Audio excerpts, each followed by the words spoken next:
Hi friends, welcome to Latchams recipe. இன்றைக்கி நம்ம சேனலில் சொரக்காய் பிரியாணி தான் செஞ்சுருக்கோம். எப்படி செய்கிறதுன்னு பார்க்கலாம் வாங்க. இந்த மாதிரி சொரக்காய் வச்சு ஒரு பிரியாணி செய்ய போகிறோம். எப்படி செய்கிறதுன்னு பார்க்கலாம். இப்போ பிள்ளைங்களுக்கு வெயிலாக இருக்குல்ல, லஞ்ச் பாக்ஸில் கூட கொடுக்கலாம், சூப்பராக இருக்கும் சொரக்காய் பிரியாணி.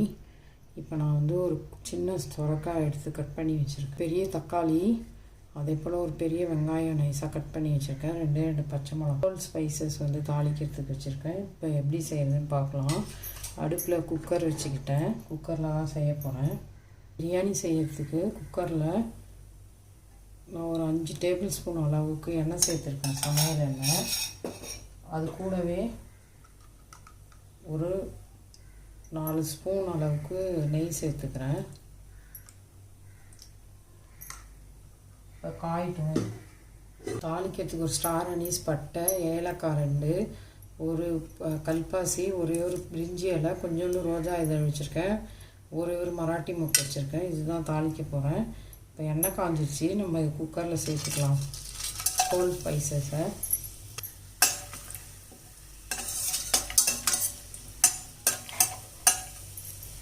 இப்போ வெங்காயத்தை சேர்த்துக்கலாம். அது கூடவே 2 பச்சை மிளகாவும் சேர்த்துக்கிறேன்.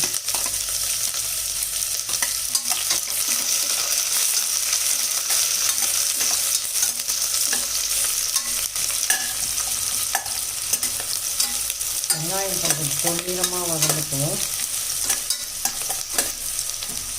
இப்போ பாருங்கள், வெங்காயம் இந்த அளவுக்கு வதங்கினா போதும்.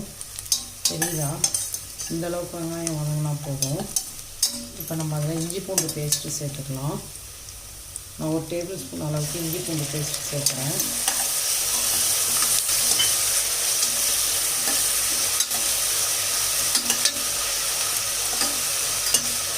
இஞ்சி பூண்டு அந்த பச்சை வாசனை போகிற வரைக்கும் வதங்கட்டும்.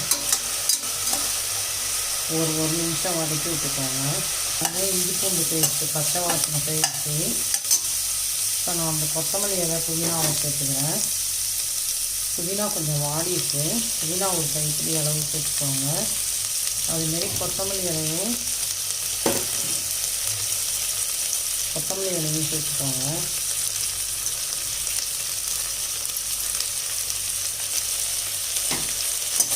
சேர்த்து நல்லா வதக்கி விடுங்க.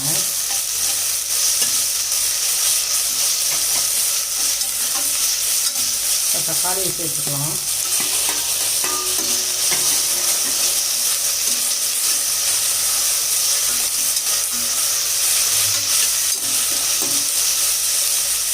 இப்போ இந்த ஸ்டேஜில் சொரக்காய் கட் பண்ணி வச்சுருக்கேன், இந்த சொரக்காயை சேர்த்துக்கலாம்.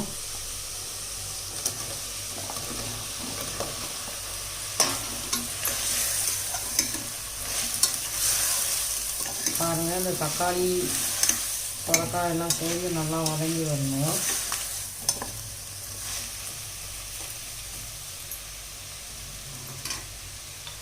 இப்போ நான் 1/2 ஸ்பூன் உப்பு போடுறேன், வதங்கிறதுக்காக 1/2 ஸ்பூன் உப்பு சேர்த்துக்கிறேன். இப்போ நான் வந்து சாப்பாட்டு அரிசியில் தான் பண்ண போகிறேன் இந்த சொரக்காய் பிரியாணி. இப்போ அரிசி வந்து நான் ஒரு கிளாஸ் எடுத்து கழுவிட்டு ஊற வச்சுருக்கேன். ஒரு 1/2 மணி நேரம் ஊறினா போதும். நம்ம அரிசி கழுவி ஊற வச்சுட்டு காயெல்லாம் கட் பண்ணிட்டு வந்து செஞ்சோம்னா கரெக்டாக இருக்கும். இப்போ வதங்கட்டும். லைட்டாக உப்பு 1/2 ஸ்பூன் போட்டிருக்கேன். இது கொஞ்சம் வதங்கினோடனே, தக்காளியும் சொரக்காயும் வதங்கினோடனே நம்ம அந்த காரத்துக்கு எடுத்து வச்சுருக்கோம் பாருங்கள். 1/4 டீஸ்பூனுக்கு Kashmiri chilli, garam masala 1/2 spoon, 1 spoon வெறுமிளகாய் தூள் வச்சுருக்கேன். இதை சேர்த்துக்கலாம் வதங்கினோடனே. இப்போ பாருங்கள், சொரக்காய் தக்காளி எல்லாம் நல்லா வதங்கிடுச்சு. நீங்கள் சொரக்காய் இந்த மாதிரி க்யூப்ஸாக கட் பண்ணி போட்டுக்கோங்க, ரொம்ப பொடியாக கட் பண்ணிடாதீங்க. இதே பிஞ்சு சொரக்காயாக எடுத்துக்கோங்க, அப்போ தான் நல்லா டேஸ்ட்டாக இருக்கும். இப்போ பாருங்கள், இந்த காஷ்மீரி சில்லி, கரம் மசாலா, வெறுமிளகாய் தூள் நான் அடித்து வச்சுட்டு சேர்க்குறேன். நீங்கள் உங்கள் காரத்துக்கு தகுந்த மிளகாத்தூள் சேர்த்துக்கோங்க.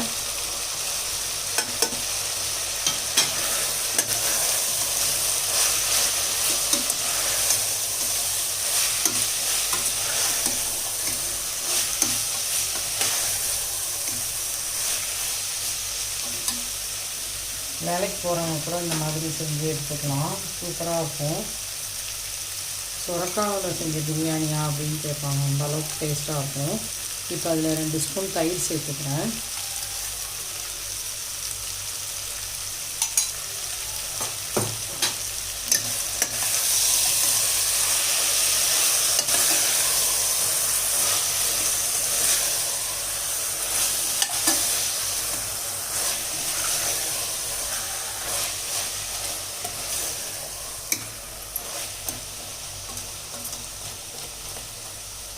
தயிர் சேர்த்து நல்லா ஒரு நிமிஷம் வதங்கிட்டோம்.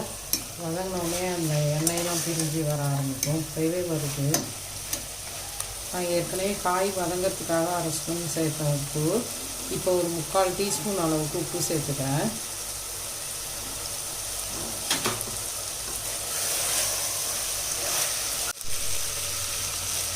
இப்போ பாருங்கள், சுரக்காய் நல்லா வதங்கிடுச்சு. எண்ணெய் பிரிஞ்சு வர ஆரம்பிச்சிருச்சு.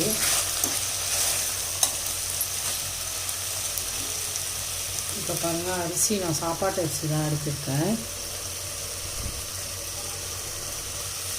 தெரியுதா? இது ஹாஃப் பாயில் அரிசி, பொன்னி அரிசி. இப்போ பாருங்கள், இந்த நம்ம 1 கிளாஸ் ரைஸ்க்கு 2 கிளாஸ் தண்ணி நான் வைப்பேன். அது மாதிரி வச்சுருக்கேன். நீங்கள் உங்கள் அரிசிக்கு அந்த மாதிரி வச்சுக்கோங்க. இப்போ இதில் சேர்த்துக்கலாம் நம்ம.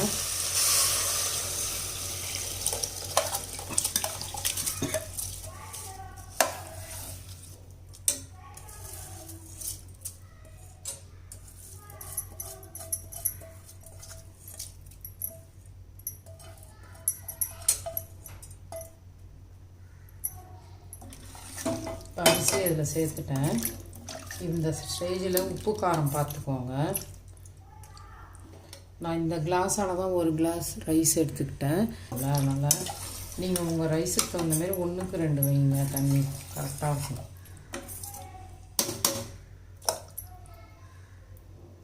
இப்போ டேஸ்ட் பார்த்துக்கலாம் உப்பு காரம். இப்போ எனக்கு உப்பு காரம் எல்லாமே கரெக்டாக இருக்குது. நீங்கள் பார்த்துட்டு சேர்த்துக்கோங்க. இப்போ பாருங்கள், உப்பு காரம் எல்லாமே சரியாக இருக்குது. இப்போ நம்ம வந்து குக்கரை மூடி போட்டு வச்சுட்டு 2 விசில் வச்சா போதும். நான் இந்த அரிசிக்கு 2 விசில் வைப்பேன். சாதம் நல்லாயிருக்கும் பொல பொலன்னு. நீங்கள் உங்கள் அரிசிக்கு தகுந்த மாதிரி விசில் வச்சு எடுத்துக்கோங்க. 2 இல்லை 3ன்னு. குக்கரை மூடியாச்சு. வெயிட் போட்டோம்னா 2 விசில் வந்தோடனே பார்க்கலாம்.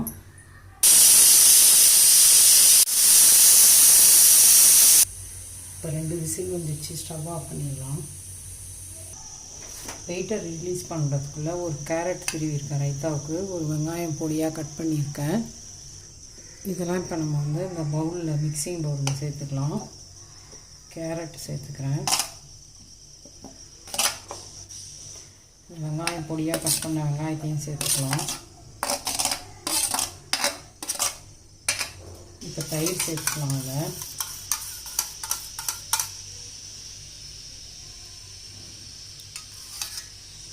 தயிர் சேர்த்துக்கிட்டேன். இதுவே கொஞ்சமாக உப்பு சேர்த்துக்கலாம். 1/4 ஸ்பூன் கம்மியாக உப்பு சேர்த்துக்கோங்க. இல்லை நீங்கள் உப்பு ரொம்ப அதிகமாக டேஸ்ட் வேணும்னா நீங்கள் இன்னும் கொஞ்சம் உப்பு சேர்த்துக்கோங்க.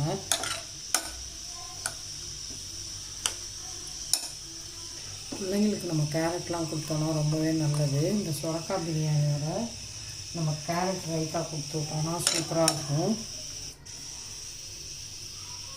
இன்னும் கொஞ்சம் தயிர் சேர்த்துக்கலாம்.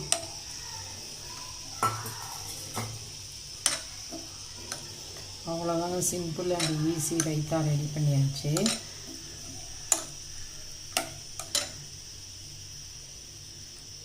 நீங்கள் பிள்ளைங்களுக்கு கொடுக்கும்போது புளிக்காத தயிராக போட்டு அதில் கொஞ்சமாக பால், ஆறின பால் ஊற்றி கொடுத்துருங்க. புளிக்காது மதியம் சாப்பிடும்போது. கொத்தமல்லி இலையை தூவிக்கலாம். அவ்வளோதாங்க, சூப்பரான சுவையில் ரைத்தாவும் ரெடி ஆகிடுச்சு. இப்போ பிரியாணியை ஓப்பன் பண்ணலாம். இப்போ நம்ம குக்கரை ஓப்பன் பண்ணிக்கலாம். வெயிட் ரிலீஸ் ஆகிடுச்சு.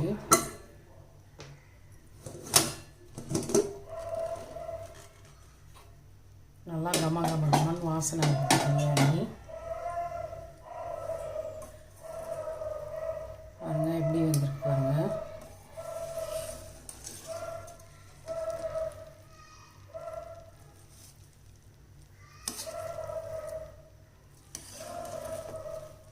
காஷ்மீரி சில்லி பவுடர் சேர்த்ததுனால மஞ்சத்தூள் சேர்க்கல, இதுவே கலர் கரெக்டாக இருக்கும்னு சொல்லிட்டு. பாருங்கள், சூப்பரான சுவையில் நமக்கு சுரக்காய் பிரியாணி ரெடி ஆகிடுச்சி. செமையாக வந்திருக்கு. இப்போ சர்விங் பவுலுக்கு மாற்றி காட்டுறேன். சூப்பரான சுவையில் சுரக்காய் பிரியாணி ரெடி ஆகிடுச்சி. நீங்களும் இந்த மாதிரி செஞ்சு என்ஜாய் பண்ணுங்கள். லஞ்ச் பாக்ஸ் கொடுக்கலாம், சூப்பராக இருக்கும், ரொம்பவே டேஸ்டியாக இருக்கும். மிஸ் பண்ணாமல் செஞ்சு பாருங்கள். இந்த சுரக்காய் பிரியாணியோட இந்த மாதிரி கேரட் ஆனியன் ரைத்தா பண்ணி கொடுத்திங்கன்னா பிள்ளைங்க என்ஜாய் பண்ணி சாப்பிடுவாங்க. சுரக்காய் பிரியாணி ரெடி ஆகிடுச்சி. நீங்களும் இந்த மாதிரி செஞ்சு பார்த்துட்டு லட்சம்ஸ் ரெசிபியை லைக் பண்ணுங்கள், ஷேர் பண்ணுங்கள், சப்ஸ்கிரைப் பண்ணுங்கள். தேங்க்யூ.